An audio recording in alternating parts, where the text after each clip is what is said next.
Good evening and welcome to Active Citizens Parliament. My name is Sharon Enemchuku. Joining me live in the studio, I have with me Ifoma Oji. Good evening. How are you doing? Good evening, Sharon. How are you doing? I just did. You just did, like Dele. My sister, like Dele. What can you do though?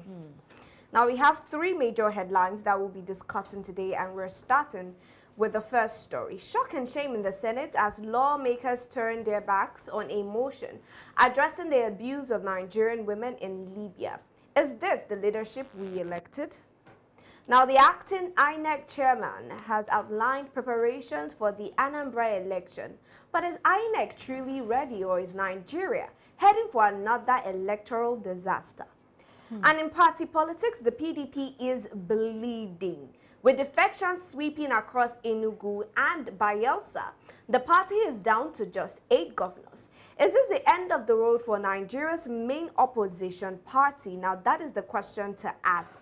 Now, I'm asking Ifoma, we're starting first of all with the whole defection, and we're going to treat this briefly, seeing that we've talked about this earlier and even yesterday when we're having our show. It's just that there is a new development now where we're seeing the Bayelsa state governor defecting, leaving the PDP. He hasn't announced if he's defecting to APC, but there are rumors surrounding that he might be moving to the APC. Now, currently, the APC is controlling about 28 states, leaving the PDP to control 8, where they were previously controlling 11 after the 2023 elections. Then you have APGA and LP controlling 1 state each.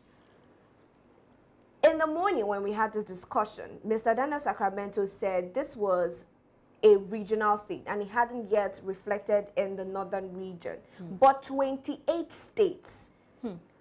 Is it still us teetering to a one-party system, or has Nigeria already moved to a one-party system? What do you think? I think we are teetering towards it because we still have like 8 governors, remaining to defect. But this is such a sad situation because I feel like the opposition party are supposed to more like stand against the government, rulings, or rather their laws. They are that force that is always there to critique the government whenever they come up with, new forms that they feel like will not benefit Nigerians. But we are seeing clearly that the governors who hold, political, stands in a lot of states, and that these governors are not just, mere celebrity governors. They have the power to influence a lot of policies. It's these same governors that will, what should I call it, mobilize grassroots, people in the grassroots. It's this same government, these governors that will, put a lot of things in place in different states. But we are seeing that these governors are already defecting. Yes. And what I'm seeing here is PDP losing a lot of grip. PDP is really, getting more weaker and weaker by the day, and APC is using the momentum and taking more grip and more power control, which for me is a sad situation in Nigeria. And funny enough, people that are moving into these political parties are not even considering, people that they are ruling. They're not even considering. I thought politics is supposed to be about, policies. It's supposed to be about ideologies. Why are you hopping from one political party to another? You can be in any party and reform whatever you want to reform. You don't have to move to other parties. But we can see we are moving towards a one-party system in Nigeria. All right, now, and I'm just going to, before we play this video, right, it's already playing, but I'm just going to ask you, you said we are teetering to a one-party system. Is it still going to be a democratic form of government that we practice in Nigeria if we have a one-party system? No. In the first place, what is democracy? It does not in any way define democracy. I mentioned it earlier that this opposition party are there to more like critique and offer better leadership to the people they govern when they feel like the government policies does not favor or does not align with what the people need or the needs of the people. That is what opposition stands for. But we are seeing right now that it's not the same thing. So democracy I'm seeing right now is they are choking democracy, and democracy to a very large extent will die even before, you know, the coming of 2027. And let me tell you, I'm seeing more governors defecting because of the fact that we already have 28 governors that have already defected. So it's more like a motivation for other governors. We need to go and take our own share of the national case. We need to move closer to the federal power. You understand? If we remain in the current state that we are, or the current party that we are, we might not actually, you know, be allotted a lot of things from the government, and which is a sad situation. You know, we asked the question in the morning, why these governors are defecting. Now, Mr. Daniel said something along the lines of them being threatened, but they will not come out publicly to actually say something like that. And I'm just asking, what does this now mean? Do you think voters should be scared at this point with the type of defections that we are seeing every single day? I don't think voters should be scared, because even the opposition parties that we are talking about here, let me just take a look at PDP. We saw what happened in 2023 election, whereby they were supposed to give tickets to, I think that should be P2B, but they gave the ticket away to Atiku, and I think that was the beginning of their downfall. You understand? So I am seeing PDP dead, buried, with no resurrection. That is number one. So they don't hold any water. And people are seeing them that, I mean, you want to act as an opposition, but you didn't act as an opposition when you had the power and the opportunity to do so.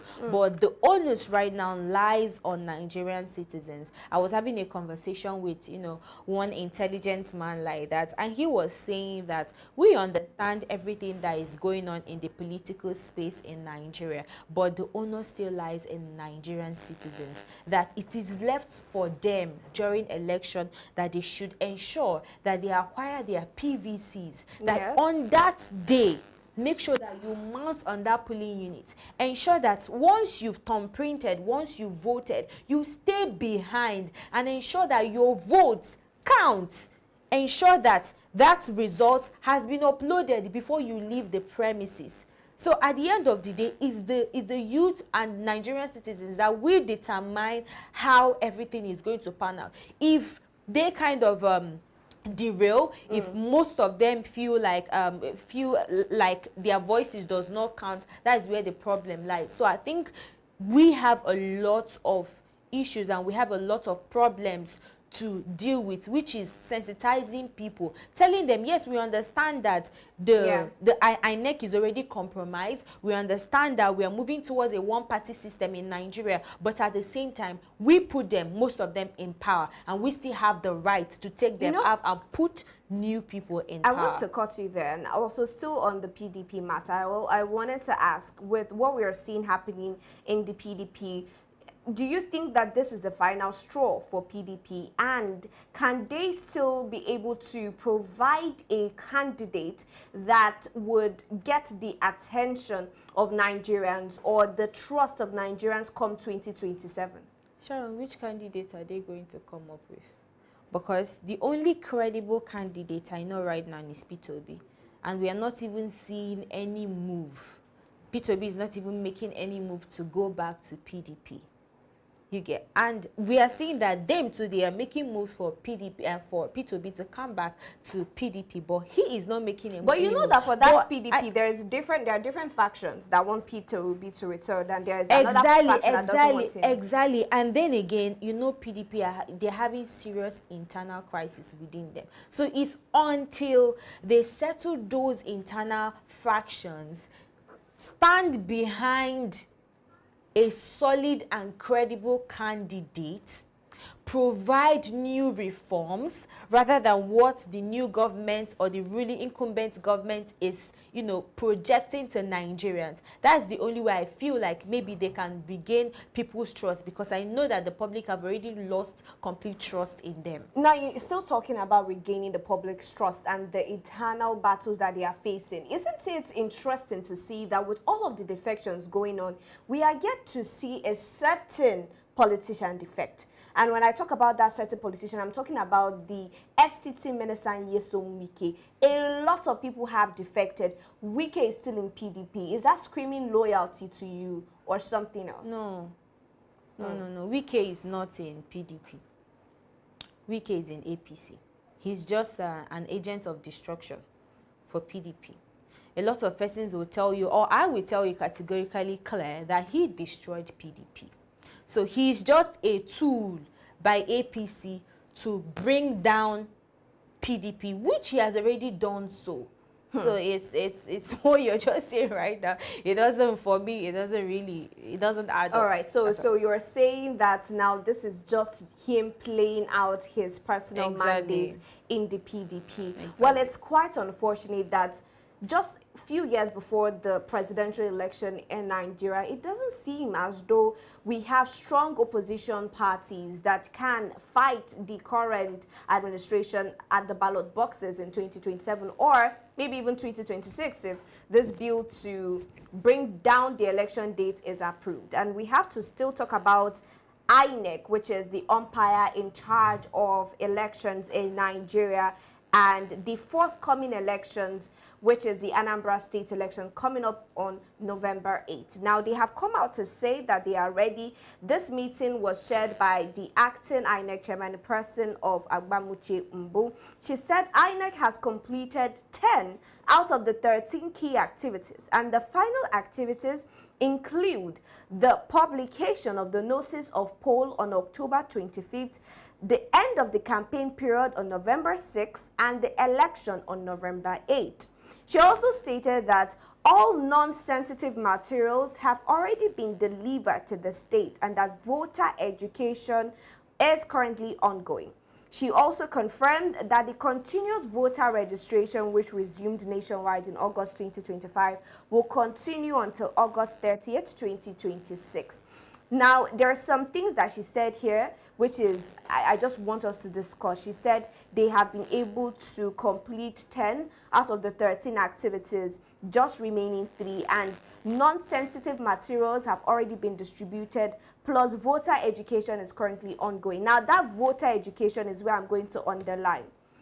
Before now, when INEC initially came out to announce that we have a total of 2.8 million registered voters for the upcoming Anambra state election, people complained about the low turnout. And one of the complaints was that people did not know that voter registration was ongoing or where to go exactly to go register. And there were a lot of complaints online, with INEC coming out to announce that for a particular venue they will be having an ongoing registration, physical registration. Some people would go there and they won't see any registration ongoing. Now, with all of that, this voter education that she has come out to say is ongoing, how true is that? How credible and believable do you think that is? Well, I'm yet to see maybe on the streets where they are trying to sensitize people on voter registration. I only see it in INEC platforms, or platform rather, and I'm yet to see that or hear that on the radio.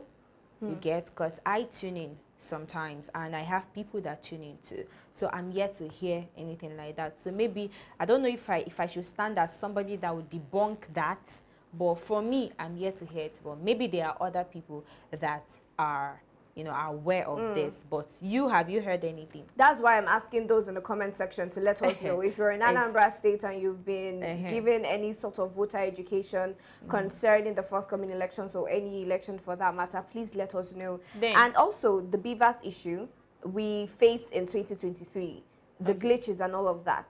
How prepared do we think the INEC is to just avoid the repetition of what happened? Okay, Sharon, I'll just tie this generally. Now, first of all, we called her the acting chair. She's not the chairman. And this screams weakness. But I still love the fact that she was bold enough to come out to, try and make these reforms.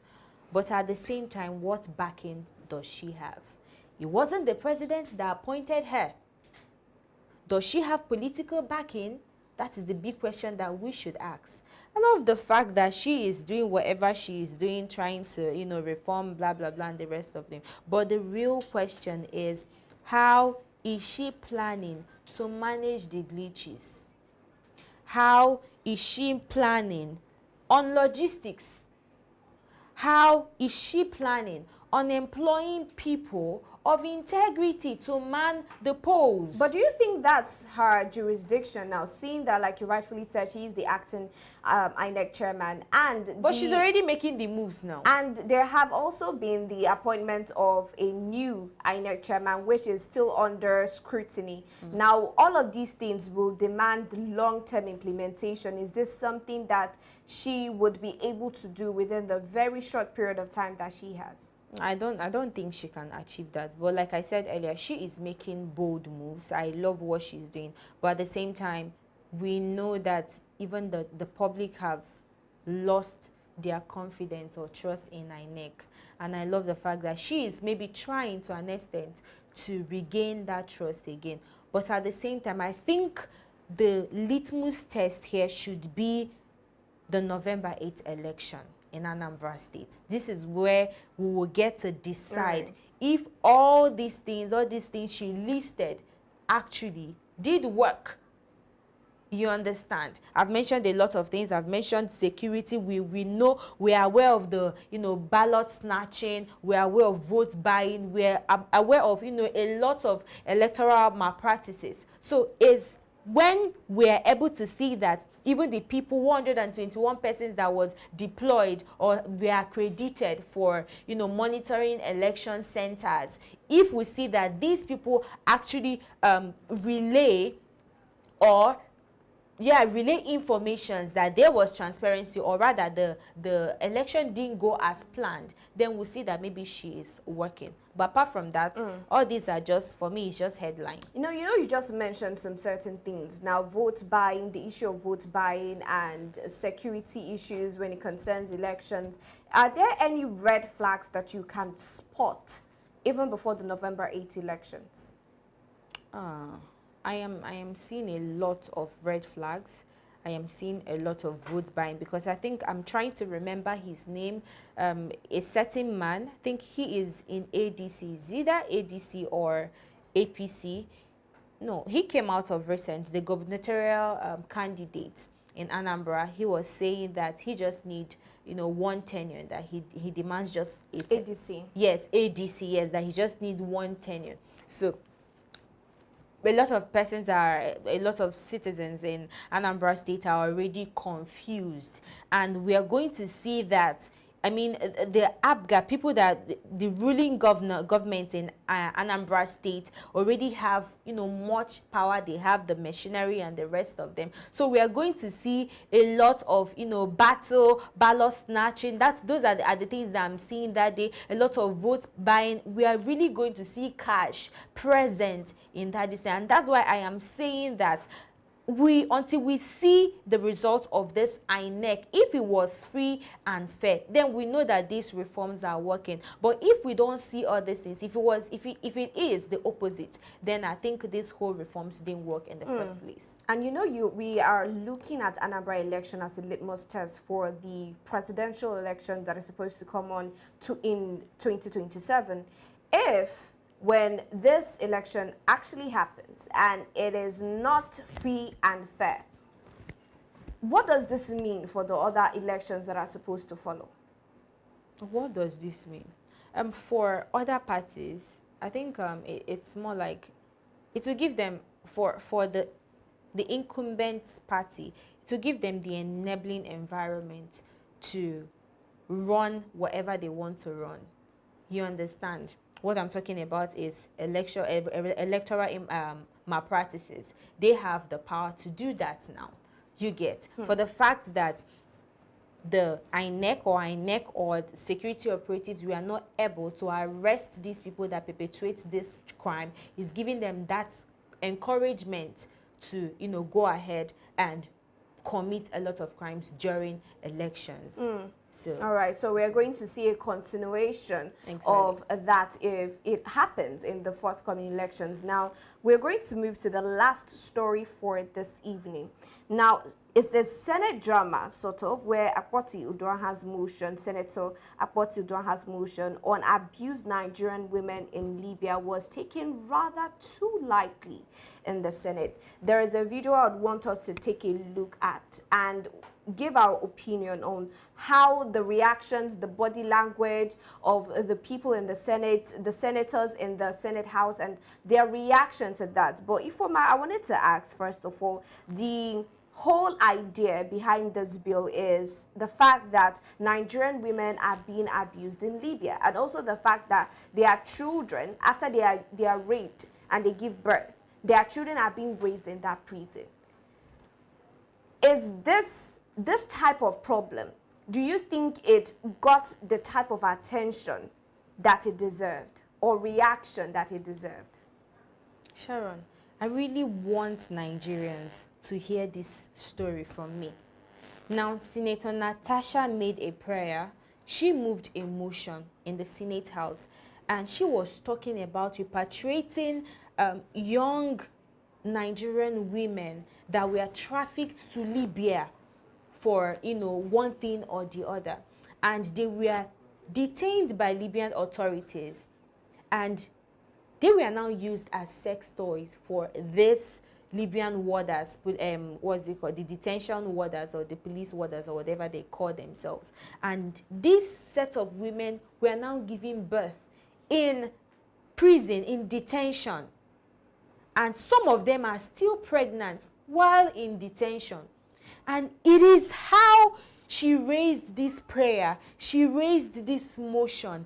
And you know, according to the constitution of the Senate House, when you raise a motion, somebody have to second it. Exactly. Nobody.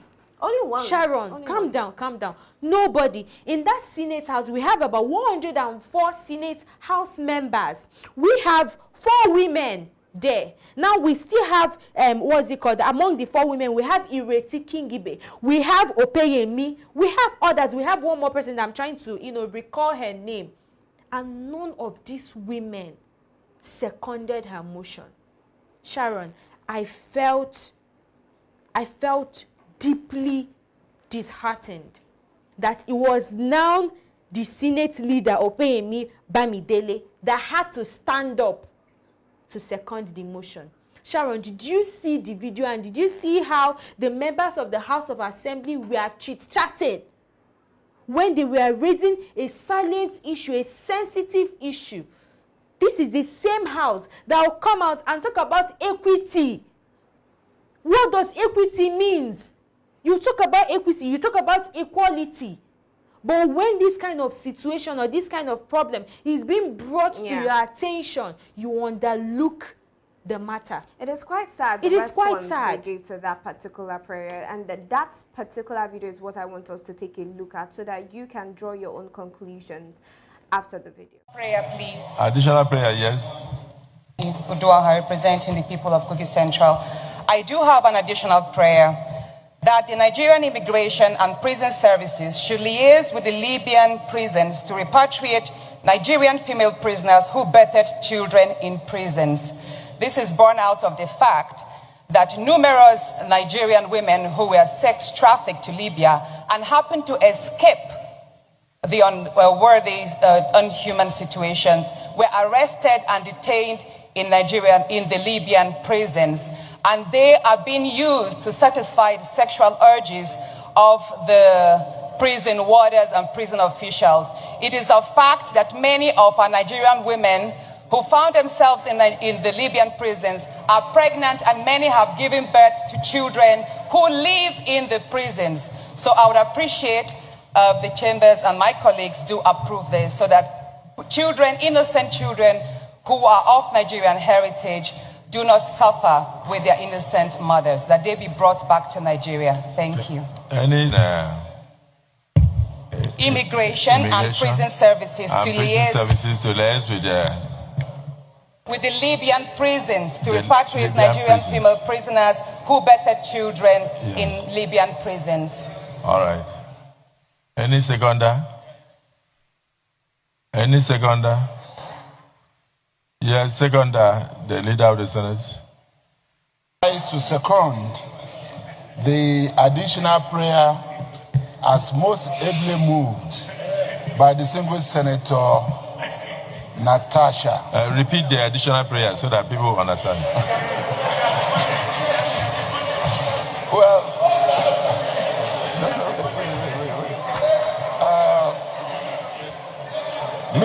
Mr. President. All right, we just saw that video now, and we saw the reaction of the House when the prayer was being seconded, and the whole atmosphere sort of looked comical. And this would have, passed if it was a different matter or something that was supposed to be taken lightly by everybody in general. But I just want to get your opinion on that. The language, the body language of the Senate towards this particular prayer, do you think it has anything to do with the situation on ground, the sexual abuse of Nigerian women abroad? Or is it because it was raised by a woman? And apart from that, thirdly, do you also think that it might also be because of Senator Natasha herself with the back and forth that she has had with the Senate president in the past? Well, I think number one, it is because of the back and forth that the senator had with Senator Natasha in the past, because I don't see a reason whereby this kind of prayer would be raised and people will not support it, even though the senator will not really support it, but at least others are supposed to support it. And then, do you know that Amnesty International actually came out and they revealed that most of these women that are arrested and detained outside the borders, that they are being sold. Most of them are being raped. Most of them go through a lot of intimidation. Yes, I know most definitely that very dark man has actually, traveled, to some, what's it called, places to actually repatriate this set of persons. But we still have a lot of them outside there seeking for survival or safety. And the fact that Senator Natasha raised it up and nobody said anything about it, Sharon, I felt a deep wound in my soul. What happened to emotional intelligence? What happened to empathy? This set of politicians in that Senate House, they have wives, they have daughters. What if this is one of their wives or one of their daughters? Would they have reacted the way they reacted? It is only when they pass a bill, like maybe the federal government wants to distribute so amount of money to the House, that you see a lot of them seconding. You see a lot of them aye, because the Senate president will say, if you are in agreement, shout aye. If you're not in agreement, shout nay. All of them, they will shout aye. But look at an issue that is supposed to even unite the Senate House. This is something that all of them are supposed to come together, speak to the president. How are we going to repatriate this set of, women? These people are going through a lot where they are. And you're making it, a laughing stock. Shame onto them, to be honest. Shame onto them. To be honest, I hear you loud and clear as well. Now, for Nigerians and the civil society watching, and also international organizations who are going to see this, do you think that Nigerians can trust a Senate that does not or cannot even debate the abuse of its citizens?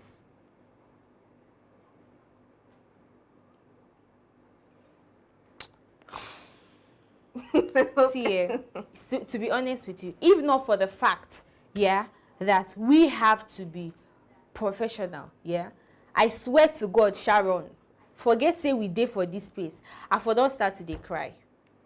because this Senate House is not supposed to be, like, I don't know what that man is still doing in that position, because are they not supposed to interpret laws?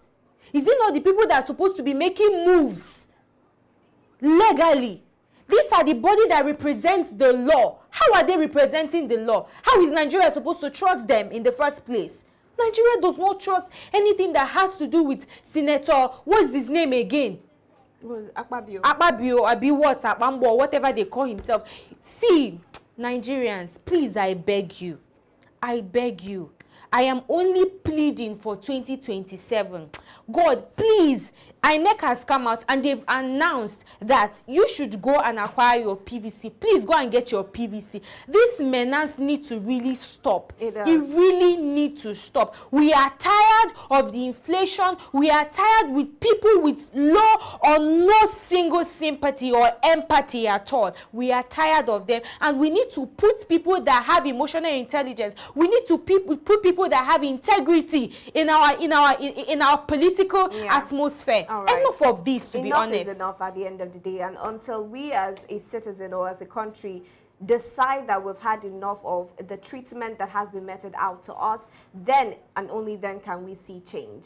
But for now, this is where we're going to call it a wrap on the show for this conversation. Thank you, Ifeoma Orji, for your contribution, as passionate as ever, and to also our viewers for joining us every single time. We see your comments, we see your shares. We encourage you to even do more. If you're yet to follow us across all media, please endeavor to do so. Find us at Active Citizens, and you can find me on my personal Instagram and Facebook page at Sharon Enemchukwu. And you can find me on Facebook at Orji Sophia and on Instagram at Miss Alex. All right, till we see you tomorrow. Do have a good evening.